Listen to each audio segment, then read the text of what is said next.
അവശ്യ സാധനങ്ങളുടെ വില കുതിച്ചുയരുമ്പോഴും ജീവനില്ലാത്ത സർക്കാരാണ് കേരളം ഭരിക്കുന്നതെന്ന് പ്രതിപക്ഷ നേതാവ് വി.എസ്. അച്യുതാനന്ദൻ. വർഗീയതയെ കൂട്ടുപിടിക്കുന്ന നയമാണ് UDF സർക്കാരിൻ്റെതെന്നും വി.എസ്. അച്യുതാനന്ദൻ കുറ്റപ്പെടുത്തി. സംഘപരിവാറിന്റെ ആശയങ്ങൾ കേരളത്തിൽ നടപ്പിലാക്കാനാണ് മിസ്റ്റർ ഉമ്മൻചാണ്ടി ശ്രമിച്ചത്. മൂന്നാം മുന്നണി കേരളത്തിൽ പ്രാവർത്തികമാക്കാനാകില്ലെന്ന് CPI സംസ്ഥാന സെക്രട്ടറി കാനം രാജേന്ദ്രൻ. മതസംഘടനകളുടെ രാഷ്ട്രീയ പാർട്ടികൾ അൽപായുസാവും എന്നതാണ് കേരളത്തിലെ അനുഭവമെന്നും കാനം രാജേന്ദ്രൻ പറഞ്ഞു.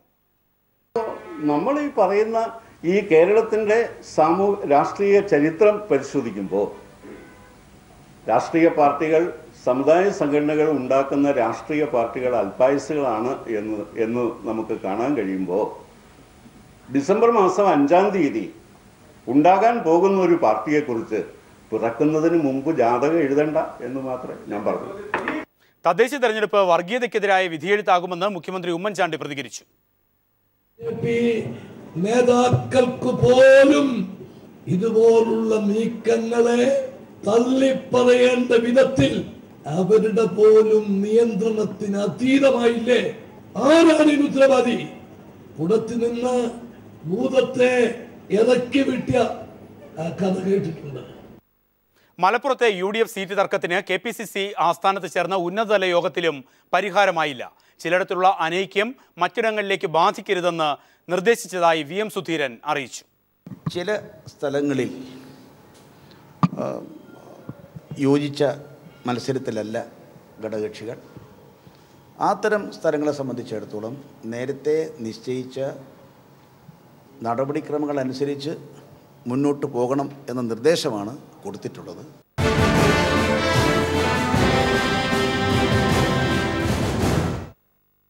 തദ്ദേശ തെരഞ്ഞെടുപ്പിന് ദിവസങ്ങൾ മാത്രം അവശേഷിക്കെ UDFിലെ പ്രതിസന്ധി മൂർച്ഛിക്കുന്നു. മലപ്പുറത്ത് 3 കോൺഗ്രസ് മണ്ഡലം കമ്മിറ്റികൾ പിരിച്ചുവിട്ടതിനെതിരെ ആര്യാടൻ മുഹമ്മദും AP അനിൽകുമാറും KPCC പ്രസിഡന്റിന് പരാതി നൽകി.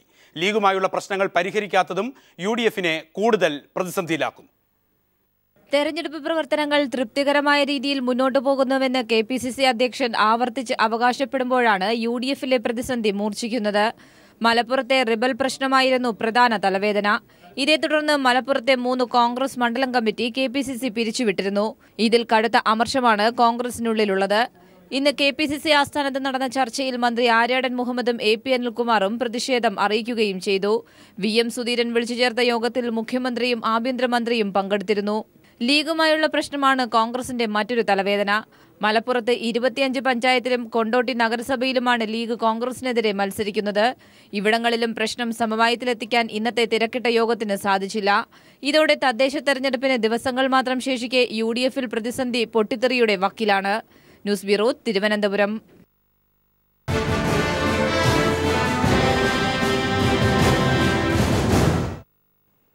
വിമതശല്യത്തിന് പരിഹാരം കാണാനാകാതെയാണ് വയനാട്ടിലും കോൺഗ്രസ് തെരഞ്ഞെടുപ്പിന് നേരിടുന്നത്. 14 പേർക്കെതിരെ മാത്രം നടപടി വന്നപ്പോൾ മത്സരരംഗം വിടാതെ 20ഓളം പേർക്കെതിരെ നടപടിക്ക് നേതൃത്വം തയ്യാറായിട്ടുമില്ല.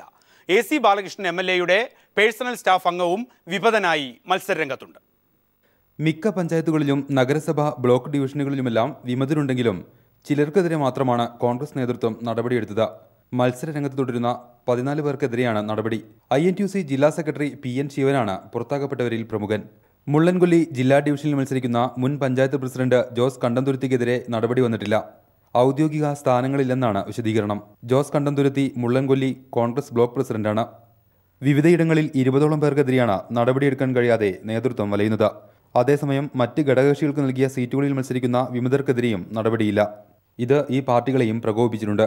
തങ്ങളെ തഴഞ്ഞ് ഭൂരിഭാഗം സീറ്റുകളും കോൺഗ്രസും മുസ്ലിം ലീഗും പങ്കിട്ടെടുത്തതിൽ നേരത്തെ തന്നെ ഘടകകക്ഷികളിൽ പ്രതിഷേധമുണ്ട്. ജില്ലയിൽ ജനതാദൾ യുവിന്റെ ഏക പഞ്ചായത്ത് പ്രസിഡന്റായിരുന്ന സുമാ ഭാസ്കരൻ UDF സ്ഥാനാർത്ഥിയായി നൂൽപ്പുഴ പഞ്ചായത്തിൽ മത്സരിക്കുന്നുണ്ട്. ഇവിടെ റിബലായി മത്സരിക്കുന്നത് IC ബാലകൃഷ്ണൻ MLAയുടെ പേഴ്സണൽ സ്റ്റാഫ് അംഗമാണ്. ഇവർക്കെതിരെയൊന്നും കോൺഗ്രസ് നേതൃത്വം നടപടിയെടുത്തിട്ടില്ല. News bureau, Wayanad. കോൺഗ്രസ് സ്ഥാനാർത്ഥികൾ സ്വന്തം ചിഹ്നം ഉപേക്ഷിച്ചതിൽ പ്രതിഷേധിച്ച് മുൻ DCC സെക്രട്ടറി തെരഞ്ഞെടുപ്പ് രംഗത്ത് സജീവമാകുന്നു. പാലക്കാട് കണ്ണാടി പഞ്ചായത്തിലെ 14ാം വാർഡിലാണ് പൗരമുന്നണി നേതാവ് N വിനീഷിനെതിരെ DCC സെക്രട്ടറിയായിരുന്ന CD രവീന്ദ്രൻ സ്വതന്ത്രനായി ജനവിധി തേടുന്നത്. CPIM-ൽ നിന്ന് പുറത്തായവർ കോൺഗ്രസ് BJP കക്ഷികളുമായി ചേർന്ന് രൂപീകരിച്ച സഖ്യമാണ് കണ്ണാടിയിലെ പൗരമുന്നണി. കഴിഞ്ഞ 5 വർഷം പഞ്ചായത്ത് ഭരണവും ഇവർക്കായിരുന്നു. ധാരണ പ്രകാരം ആകെയുള്ള 15 വാർഡിൽ 3-ൽ പൗരമുന്നണിയാണ് മത്സരിക്കുന്നത്. കോൺഗ്രസ് ഒരു വാർഡിൽ ഒഴിച്ച് മറ്റിടങ്ങളിൽ സ്വതന്ത്രരായി ജനവിധി തേടുന്നു.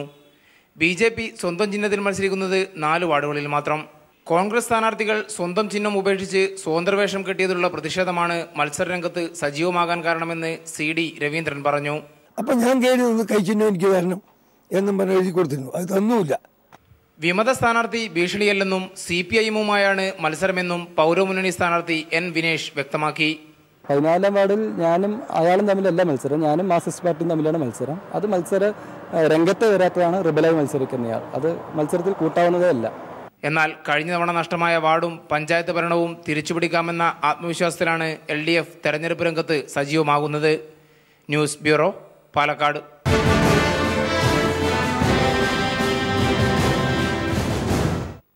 കൃഷിക്കും സ്ത്രീ സൗഹൃദ കൂട്ടായ്മയ്ക്കും പ്രാധാന്യം നൽകി ആലപ്പുഴ ജില്ലാ പഞ്ചായത്തിൽ പ്രകടന പത്രിക പുറത്തിറങ്ങി. ജില്ലാ പഞ്ചായത്തിൽ LDF ഭരണ തുടർച്ചയുണ്ടാകുമെന്ന് G സുധാകരൻ MLA വ്യക്തമാക്കി. ആലപ്പുഴ പ്രസ് ക്ലബ്ബിൽ നടന്ന ചടങ്ങിലാണ് ജില്ലാ പഞ്ചായത്ത് പ്രകടന പത്രിക ഇടതുപക്ഷം പുറത്തിറക്കിയത്. പ്രധാനമായും കൃഷിക്ക് ഊന്നൽ നൽകിക്കൊണ്ടുള്ള പദ്ധതികളാണ് നടപ്പിലാക്കുക.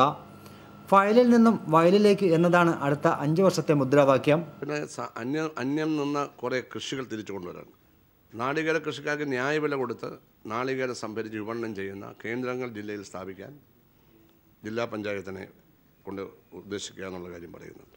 ഇവിടെ മട്ടുപ്പാവ് കൃഷി, പിന്നെ കയർ മത്സ്യത്തൊഴിലാളികൾക്ക് ജില്ലാ പഞ്ചായത്തിന് ചെയ്യാൻ കഴിയുന്ന കാര്യങ്ങളെപ്പറ്റി പറയുന്നുണ്ട്. അതൊന്നും ജില്ലാ പഞ്ചായത്തിന് കീഴിലല്ലെങ്കിൽ പോലും. കുട്ടനാട് പാക്കേജ്, ശുദ്ധജല പദ്ധതികൾ, സ്ത്രീ സൗഹൃദ കൂട്ടായ്മ, പരിസ്ഥിതി സംരക്ഷണം തുടങ്ങി കഴിഞ്ഞ 5 വർഷം കൊണ്ട് ജില്ലാ പഞ്ചായത്ത് ഉണ്ടാക്കിയ നേട്ടത്തിൻ്റെ തുടർച്ചയാവും വരുന്ന 5 വർഷം നടപ്പിലാക്കുക. CPIM സംസ്ഥാന കമ്മിറ്റി അംഗം G സുധാകരൻ MLA, ജില്ലാ സെക്രട്ടറി സജി ചെറിയാൻ, TJ ആഞ്ചലോസ് തുടങ്ങി ഇടതുപക്ഷത്തിൻ്റെ പ്രമുഖ നേതാക്കൾ മാധ്യമ സമ്മേളനത്തിൽ പങ്കെടുത്തു. News bureau, Alappuzha. ഇടുക്കി ജില്ലയിലെ തോട്ടം തൊഴിലാളികളുടെ വോട്ടുറപ്പിക്കാൻ തമിഴ് രാഷ്ട്രീയ പാർട്ടികളും സജീവം. കാര്യമായ സ്വാധീനമില്ലെങ്കിലും DMKയും AIADMKയും അടക്കം പ്രചാരണത്തിന് ഒപ്പത്തിനൊപ്പം മത്സരിക്കുന്നു. തമിഴ്നാട്ടിൽ പേരുള്ള AIADMK, DMK, അംബേദ്കർ പാർട്ടി എന്നിവർ പ്രചാരണ രംഗത്ത് സജീവമാണ്. തമിഴ് തോട്ടം തൊഴിലാളികൾ ഏറെയുള്ള മറയൂർ, ദേവികുളം, മൂന്നാർ പഞ്ചായത്തുകളിലാണ് തമിഴ്നാട് മുഖ്യമന്ത്രി ജയലളിതയുടെ AIADMKയും മുൻ മുഖ്യമന്ത്രി കരുണാനിധിയുടെ DMKയും മത്സരിക്കുന്നത്. AIADMK കേന്ദ്ര ജനറൽ കൺവീനർ അംഗവും കേരള സംസ്ഥാന കമ്മിറ്റി അംഗവുമായ പളനിസ്വാമി അടക്കമുള്ളവർ ഈ വർഷവും സജീവമാണ്. തോട്ടം തൊഴിലാളികളുടെ വോട്ടുകൾ ഉറപ്പിക്കാൻ കഴിഞ്ഞുവെന്ന് വിശ്വസിക്കുന്നുണ്ടോ? അങ്ങനെ ഉണ്ട്. അങ്ങനെ ഇപ്പോൾ ഉള്ള ആൾക്കാർ കൊടി വേണ്ട, തോരണം വേണ്ടെന്ന് അങ്ങനെ പറഞ്ഞുകൊണ്ടിരിക്കുക. അപ്പോൾ അതുകൊണ്ട് വോട്ടായിട്ട് മാറും. അത് സ്വേച്ഛായിട്ട് നിൽക്കുന്നവർക്കും ഇതുപോലെ വേറെ കക്ഷിക്കാർക്കും വോട്ട് കിട്ടും എന്നാണ് എല്ലാവരുടെ പ്രശ്നം. എന്നാൽ ഈ പാർട്ടികളൊന്നും ഭീഷണിയല്ലെന്ന് ഇടത് വലത് മുന്നണികൾ കണക്കുകൂട്ടുന്നു. കഴിഞ്ഞ തദ്ദേശ തെരഞ്ഞെടുപ്പിൽ AIADMK 4371 വോട്ടുകൾ നേടിയപ്പോൾ DMK നേടിയത് 1000-ൽ താഴെ വോട്ടുകളായിരുന്നു.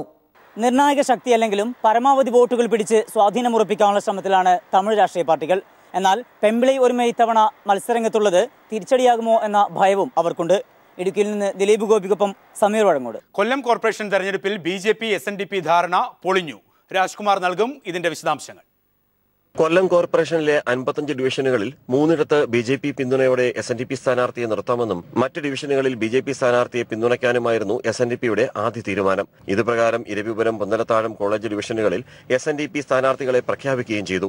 ഇതിൽ 2 ഡിവിഷനുകളിലും BJPയും സ്ഥാനാർത്ഥികളെ നിർത്തി. സ്ഥാനാർത്ഥികളെ പിൻവലിക്കുമെന്ന് BJP അറിയിച്ചിരുന്നെങ്കിലും ഇതിന് തയ്യാറാകാതെ വന്നതോടെയാണ് ധാരണ പൊളിഞ്ഞത്. BJP ചർച്ചയ്ക്ക് പോലും തയ്യാറായിരുന്നില്ലെന്ന് SNDP കൊല്ലം യൂണിയൻ സെക്രട്ടറി രാജേന്ദ്രൻ പറഞ്ഞു. ഈ ഞങ്ങൾ ഇവിടെ മത്സരിക്കുന്ന 3 ഡിവിഷൻ കണ്ടെടുത്തും BJPയുടെ വലിയ ശക്തമായ എതിർപ്പ് നമുക്കുണ്ടല്ലോ.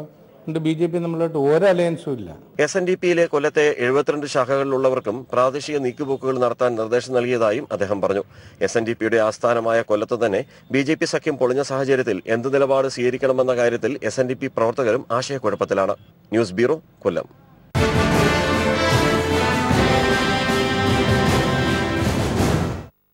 നിരവധി പ്രമുഖർ മത്സരിക്കുന്ന കൊച്ചി കോർപ്പറേഷനിൽ മാറ്റുരയ്ക്കുന്ന ഇളമുറക്കാരിയാണ് ഫെനീഷ ഫിലോമിന റോയ് എന്ന 22കാരി. ഫെനീഷയുടെ വിശേഷങ്ങളിലേക്ക്.